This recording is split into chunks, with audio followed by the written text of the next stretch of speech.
형제자 여러분 안녕하세요. 오늘은 1월 14일 월요일 죄와 악을 멸하시는 하나님의 권능이라는 제목으로 창세기 7장 13절부터 24절까지를 묵상합니다. 13절 곧 그날에 노아와 그의 아들 셈, 함, 야벳과 노아의 아내와 세 며느리가 다 방주로 들어갔고, 자, 하나님께서 말씀하신 그때가 되어서 노아와 노아의 가족이 하나님의 말씀에 순종해서 방주를 다 만들고, 하나님께서 생존해야 될 동물들을 다 하나님께서 불러 모으십니다. 그래서 먼저 어떤 사람들이 들어갔는지 노아의 가족들을 기록하고 있습니다. 그 다음에 14절 그들과 모든 짐승이 그 종류대로, 모든 가축이 그 종류대로, 땅에 기는 모든 것이 그 종류대로, 모든 새가 그 종류대로. 15절 무릇 생명의 기운이 있는 육체가 두식 노아에게 나와 방주로 들어갔으니. 자, 노아가 그 생물들을 찾아다니는 게 아니고 어떻게 다 찾아다닙니까? 하나님께서 역사하시고 섭리하셔서 그 동물들을 다 노아 앞에 나오게 한 것이죠. 그래서 노아가 방주로 인도했습니다. 자, 하나님께서는요 심판을 하셨어요. 홍수로 심판, 물로 그 노아의 살았던 그 당대 세상을 심판하셨습니다. 성경에 보면 그 사람들의 마음과 생각이 모두 악했다 그랬고, 죄악이 온 세상에 관영해서 사람들이 자기 이기심과 욕심과 육적인 어떤 그 체험을 위해서 막 살았다는 것이죠. 자기가 주관돼서, 자기의 주인된, 그 자신이 주인된 삶을 살면서 막 살아갔다는 것입니다. 그래서 하나님의 불순종한 사람들을 하나님께 더 이상 두고 볼 수가 없기 때문에 새롭게 심판하시면 새롭게 시작하시려는 거예요. 그래서 하나님은요, 하나님 심판의 목적은 싹쓸이하고 청소하는 것의 목적이 아니라 새롭게 시작하는 것이 목적이기 때문에 남은 자, 남은 생물, 남은 사람들을, 남겨져야 될 생물들, 생존을 위한 생물들을 하나님께서 동물들을 보존하신 것입니다. 그래서 다시 한번 우리가 느끼는 것은 하나님은 창조자가 되시고 하나님은 심판자가 되시고 하나님은 재창조의 하나님이 되심을 우리가 바라봐야 하는 것이죠. 그렇기 때문에 우리의 삶의 주인이 하나님을 고백할 수밖에 없다는 거예요. 깨달아야 된다는 것이죠. 자꾸 우리는 내가 주인된 삶, 내 멋대로 내가 원하는 대로만 살려고 하는데 그것을 빨리 바꾸고 순종하고 가야 된다는 것입니다. 그래서 하나님의 심판을 통한 하나님의 주권과 다스림을 다시 한번 기억하고 깨달으십시오. 16절 들어간 것들은 모든 것의 암수라 하나님은 그에게 명하신 대로 들어가매 여호와께서 그를 들여보내고 문을 닫으시니라. 자, 여기 보면 주어가 다 여호와께서요. 하나님께서 모든 생물과 동물들을 불러 모으시고 노아를 통해서 방주로 들여보내시고, 그 다음에 노아의 가족이 들어가고, 그 다음에 하나님께서 방주의 문을 닫으셨습니다. 여러분, 방주의 문을 닫으면요 아무도 열 자가 없어요. 그 문이 열려있는 그때가 마지막 기회예요. 여러분, 아직 주님이 다시 오지 않았습니다. 지금이 마지막 기회예요.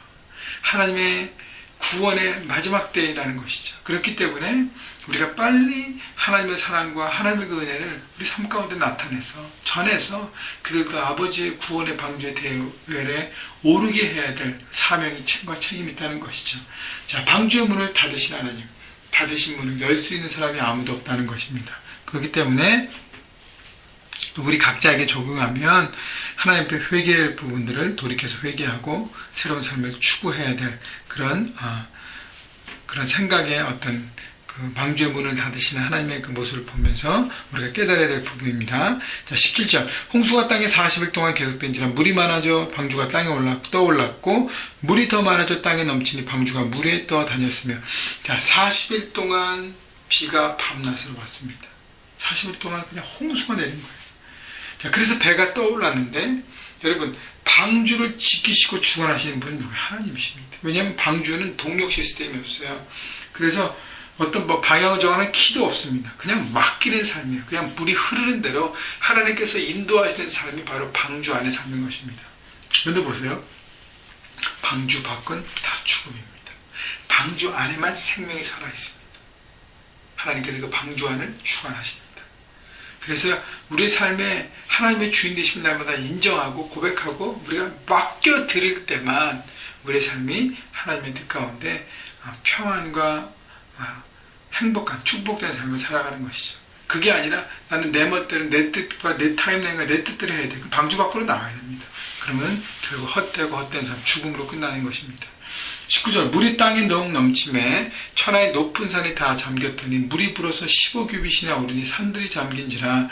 여러분 하나님의 심판은 완전하신 것입니다. 물로 모든 것을 덮었어요. 저 높은 산을 어떻게 덮을 것인가? 여러분 사람의 힘으로 되지 않습니다. 하나님께서 하시는 창조주가 되시기 때문에 하나님께서 모든 것을 주관하신다는 것이죠.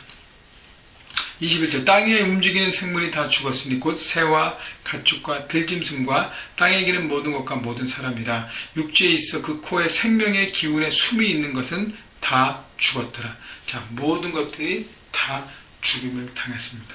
방주 밖에 있는 모든 것들이.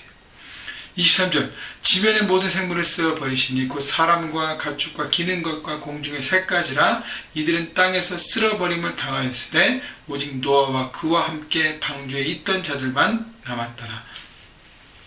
자, 지면의 모든 생물을 하나님 쓸어버리셨습니다. 이것이 하나님의 심판의 하나님을 우리가 볼 수 있는 것입니다.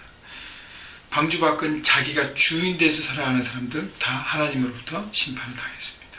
그런데요, 방주 안에 오직 노아와 그 함께 방주에 있던 자들만 남았더라. 이 남은 자, 구원받은 자, 방주 안에 있는 자만, 하나님의 주인 되심을 믿고 살아가는 사람만 하나님의 은혜를 받았다는 것입니다. 여러분, 방주 안에 삶을 선택하시겠습니까? 아니면 방주 밖에 삶을 선택하겠습니까? 24년 물이 150일을 땅에 넘쳤더라. 자, 40일 동안의 홍수, 150일 동안에 넘치는 물, 사람의 힘으로 감당할 수 없는 시간들이에요. 하나님의 심판의 위험을 우리가 보게 됩니다. 심판 하나님이심을 우리가 깨달아야 합니다. 그렇기 때문에 하나님의 심판을 깨닫고 오늘도 하나님과의 바른 관계를 가져야 되고요. 하나님의 주되심을 우리의 삶 가운데 인정해야 돼요. 고백해야 돼요.